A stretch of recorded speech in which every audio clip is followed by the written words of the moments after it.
kulanti wanaagsan daawadayaal kuna soo dhawaada barnaamijka wararkii ugu dambeeyay ee Soomaaliya. Qodobada aan maanta barnaamijkeena ku soo qaadi doonana waxaa kamid ah wararkii ugu dambeeyay ee xaaladda magaalada Muqdisho oo kacsan dibadbaxyo ka dhacay xaafado kamid ah caasimadda iyo isku horimaad rasaas la isku adeegsaday oo magaalada Muqdisho laga soo wariyay. haddaba maxaa ka jira wararka sheegaya in maleeshiyad hubeysan oo dawladda ka soo horjeeda lagu arkay xaafado ka tirsan Muqdisho? warbixin xaqiiqda saxda ah ee jirta ka hadlaysa ayaan ku soo gudbin doonaa. madaxweyne farmaajo oo ka qayb galaya munaasabad ka socota tiyaatarka qaranka iyo farriin halkaasi uga diri doono mucaaradka dawladdiisa ka soo horjeeda. wararkeena kalena waxaa ka mid ah ra'iisul wasaare Roble oo kulamo siyaasadeed ka wada caasimadda Galmudug xilli madaxweyne Qoorqoor uu wajahayo hal siyaasadeed. haddaba sidee ayay wax u jiraan? madaxweynaha Shiinaha oo soo bandhigay qorshihii ugu weynaa oo lagu caawinayo dalkeena Soomaaliya. Turkiga oo Muqdisho ka daabulay ciidamada ugu badnaa oo ka tirsan kumaandoosta Soomaaliya. halkee ayay ku sii jeedaan? maxayse tahay ujeedka loo qaaday? iyo musharax Daahir Geelle oo sheegay in filla Soomaaliya ay qorsheynayso duulaan ka dhanaa musharaxiinta mucaaradka ee Muqdisho ku sugan. qodobadaas aan ku faafayn doona barnaamijkan insha Allah. waa galab talaadaha 15 bisha 12 ee December sanadka 2020. barnaamijkan wararka Soomaaliya oo midaan ku soo gudbinayno dhammaan dhacdooyinka dalka. haddaba daawada ka qayb qaado dib u dhiska dalka inagoo ka dheeraanayna wax walba oo dib inoo celin kara. waad ku mahadsantihiin taasna la fahantaan fadlan nala faafiyo wararkan oo gaarsiiya saaxiibadiina adinkoo ku sheer garaynaya baraha bulshada. mahadsanidin. aynu ku bilowno wararkeena. waxaan ku horeynaynaa wararkii ugu dambeeyay ee xaaladda magaalada Muqdisho ee caasimadda Soomaaliya oo laga soo sheegayo in kacsanaan ay ka jirto. xaafado ka tirsan magaalada Muqdisho ayaa saaka waxaa ka bilowday barnaamij looga soo horjeedo madaxweynaha dalka mudane Maxamed Cabdullaahi Farmaajo, kaas oo ay sameynayaan taageerayaasha midowga musharaxiinta madaxweynaha. waxaa isugu soo baxay dad isugu jira rag iyo dumar oo dhalinyaro u badan, waxaana ay wataan boorar ka dhana madaxweyne Farmaajo iyo halkudhigyo kala duwan oo madaxweynaha dalka looga soo horjeeday. dadka barnaamijaya ayaa ku sugnaa xaafado ka tirsan degmooyinka Yaaqshiid iyo Kaaraan, inkastoo aanu barnaamijkaasi u muuqan inuu ahaa mid weyn oo saameyn leh. haddana waxaa la sheegayaa in uu markaasi bilowday isla markaana uu bilow u yahay barnaamijyo kale oo ay qorsheynayaan musharaxiinta mucaaradka iyo taageerayaashooda oo ku sugan magaalada Muqdisho. qaar ka mid ah dadka dibadbaxyada dhigayay ayaa ku qeylinaya erayo ka dhana madaxweynaha qaranka Maxamed Cabdullaahi Farmaajo. ciidamada ammaanka ayaa lagu waramayaa in wadooyinka waaweyn ee magaalada Muqdisho ay ku wada sugnaayeen oo ay ka hortagayeen fidqalale iyo rabshado haddii dibadbaxyadu ay bilaabaan. xaalad kacsan ayaa ka jirta magaalada Muqdisho. ciidamo fara badanna waxa ay dhooban yihiin wadooyinka. wararku waxay sheegayaan in ciidamo ka tirsan booliska iyo maleeshiyad hubeysan ay isku rasaasayeen qaar ka mid ah xaafadaha magaalada Muqdisho.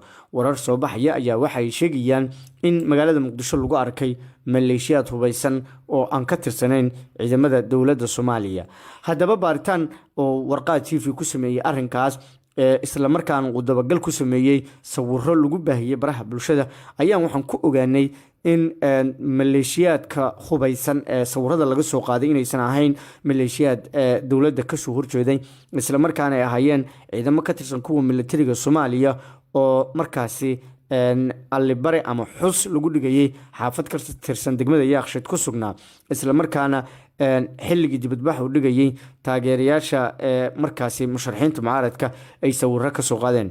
arrinka ila madax bannaan ayaa beeniyay mana jiraan maleeshiyad dawladda ka soo horjeeda oo ka madax bannaan oo magaalada Muqdisho hub ku haysta. si kastaba ha ahaatee xaalka magaalada Muqdisho ayaa kacsan, waxaana ay u muuqataa in musharaxiinta mucaaradku ay abaabulayaan wax kasta oo madaxweynaha qaranka Maxamed Cabdullaahi Farmaajo xilka looga xayoobin karo.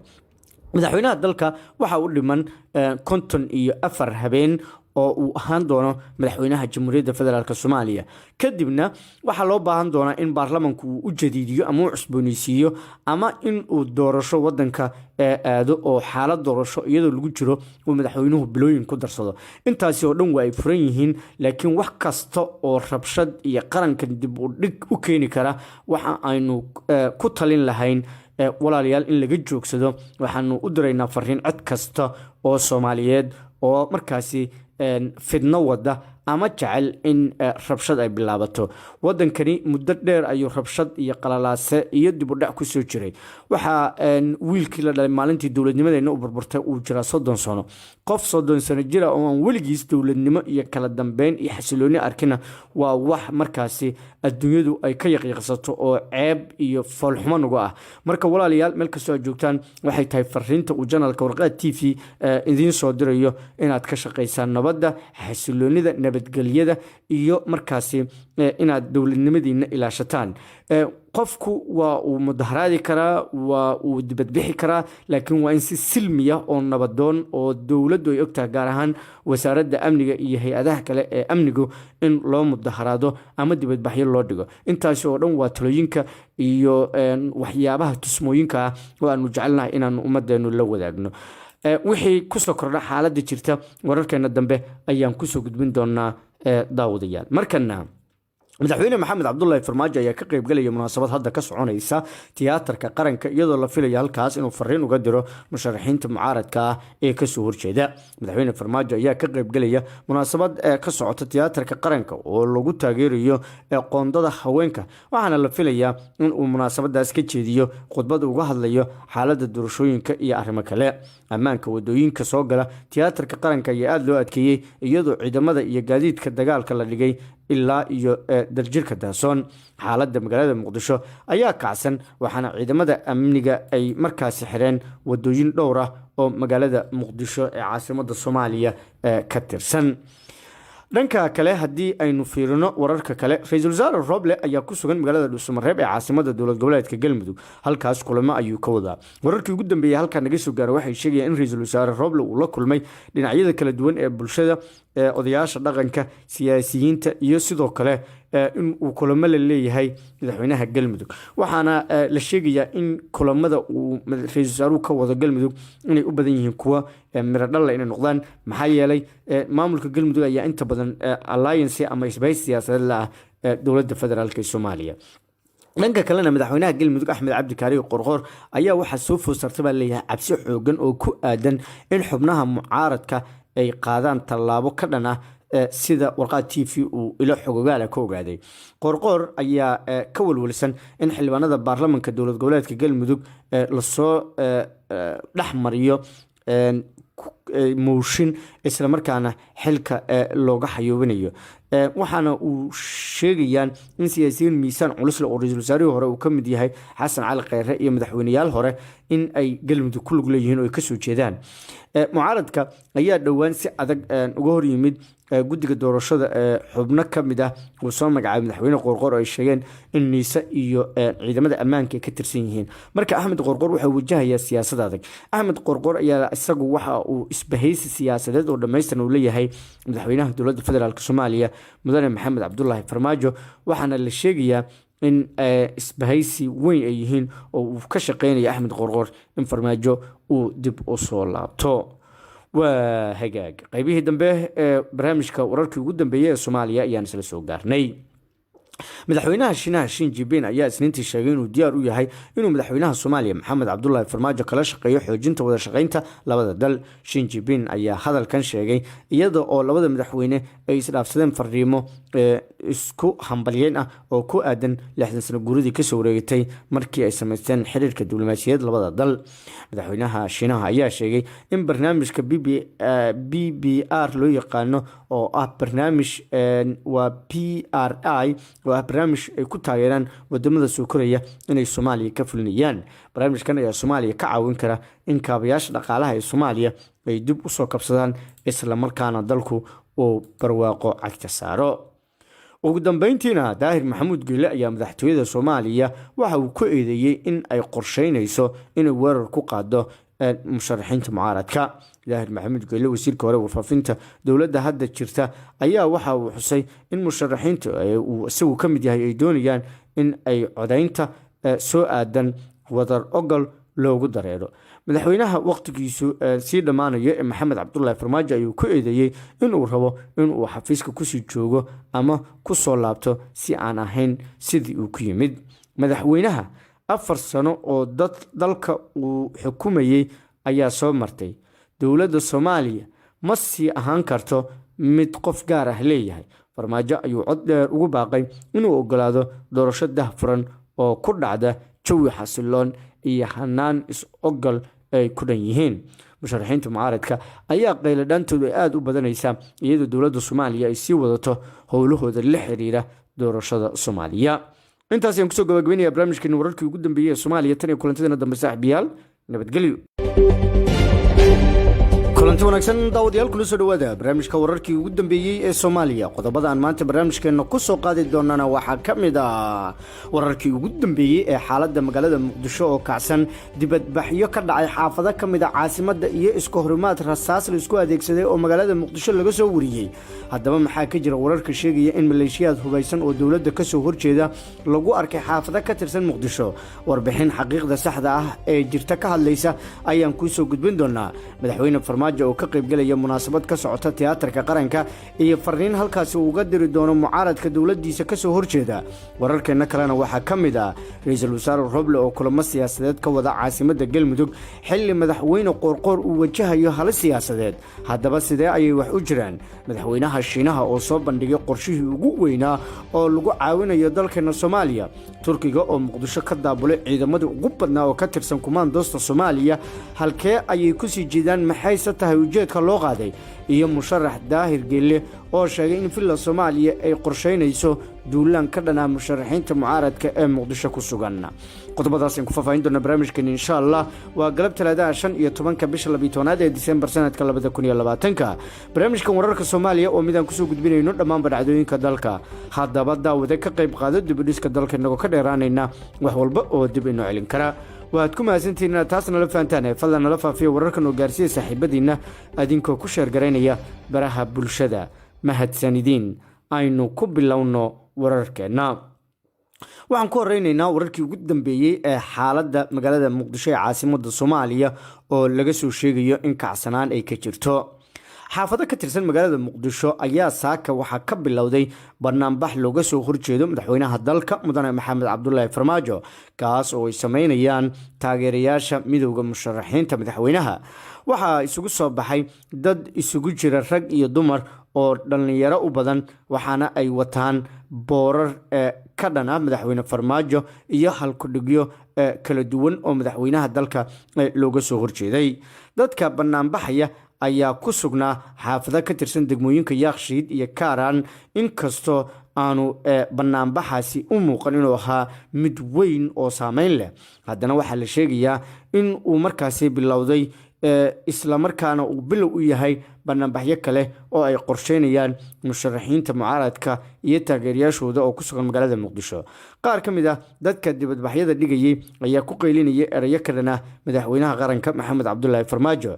ciidamada ammaanka ayaa lagu waramayaa in wadooyinka waaweyn ee magaalada Muqdisho ay ku wada sugnaayeen oo ay ka hortagayeen fidqalale iyo rabshado haddii dibadbaxyadu ay bilaabaan. xaalad kacsan ayaa ka jirta magaalada Muqdisho. ciidamo fara badanna waxa ay dhooban yihiin wadooyinka.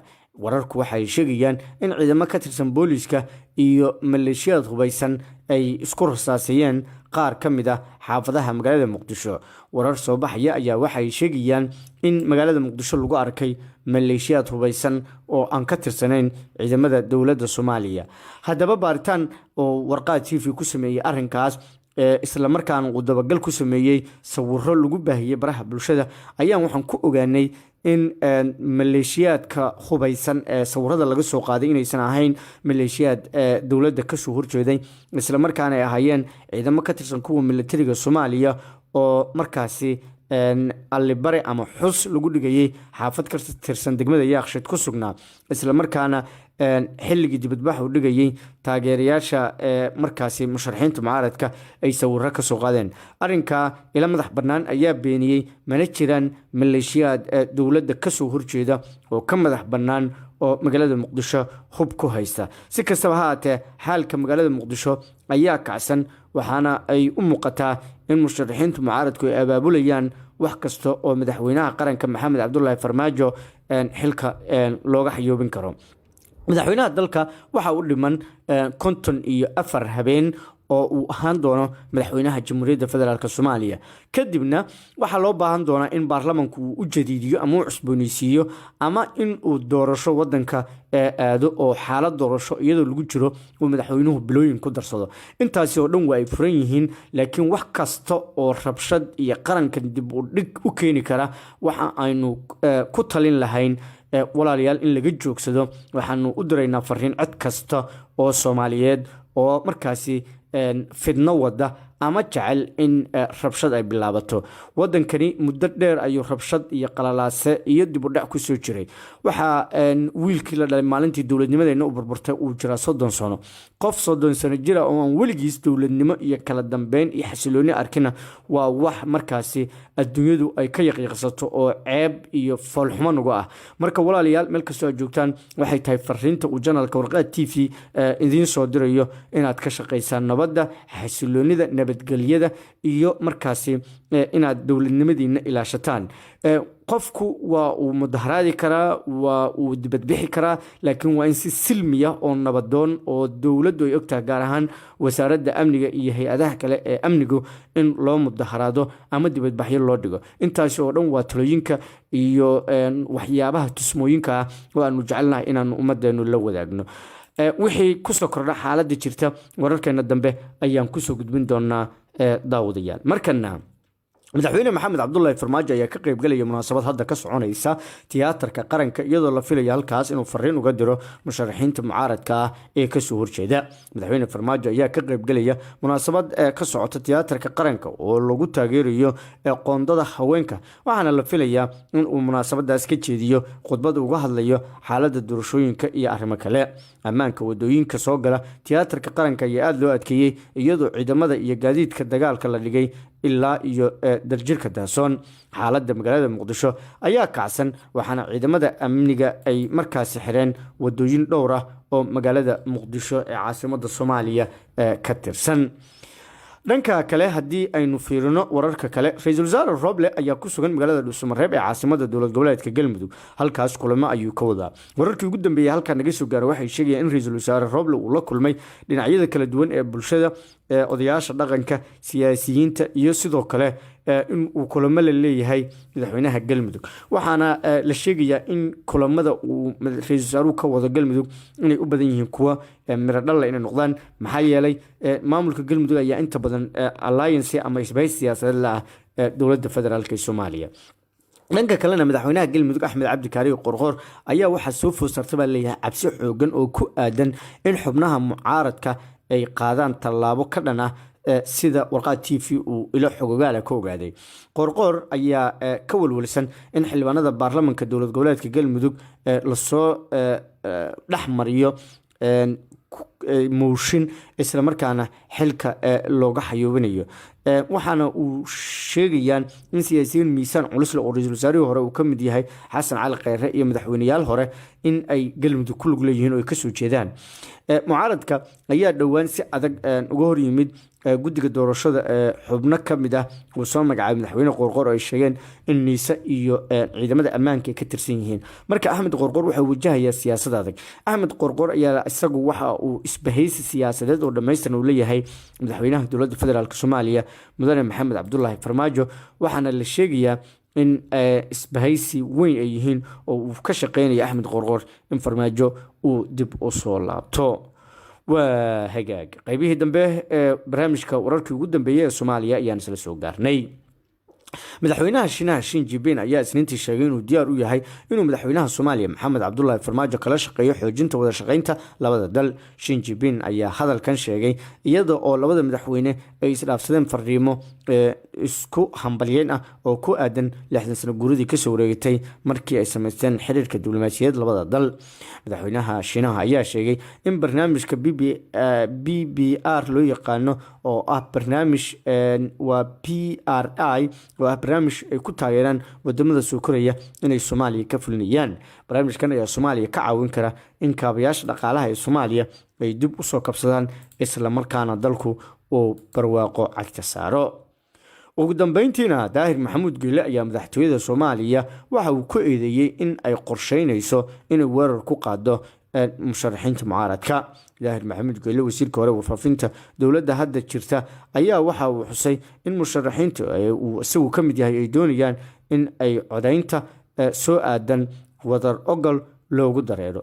madaxweynaha waqtigiisu sii dhammaanaya ee maxamed cabdulaahi farmaajo ayuu ku eedeeyey inuu rabo inuu xafiiska kusii joogo ama kusoo laabto si aan ahayn sidii uu ku yimid. madaxweynaha 4 sano oo dalka uu xukumayey ayaa soo martay. dowladda Soomaaliya ma sii ahaan karto mid qof gaar ah leeyahay. farmaajo ayuu cod dheer ugu baaqay inuu ogolaado doorasho daahfuran oo ku dhacda jawi xasiloon iyo hanaan is-ogol ay ku dhan yihiin. musharaxiinta mucaaradka ayaa qayladhaantoodu aad u badanaysa iyadoo dowladda Soomaaliya ay sii wadato howlahooda la xiriira doorashada Soomaaliya. intaas ayaan kusoo gabagabeynaya barnaamijkeena wararkii ugu dambeeyay ee Soomaaliya tan iyo kulantadeena dambe saaxiibayaal. nabadgelyo.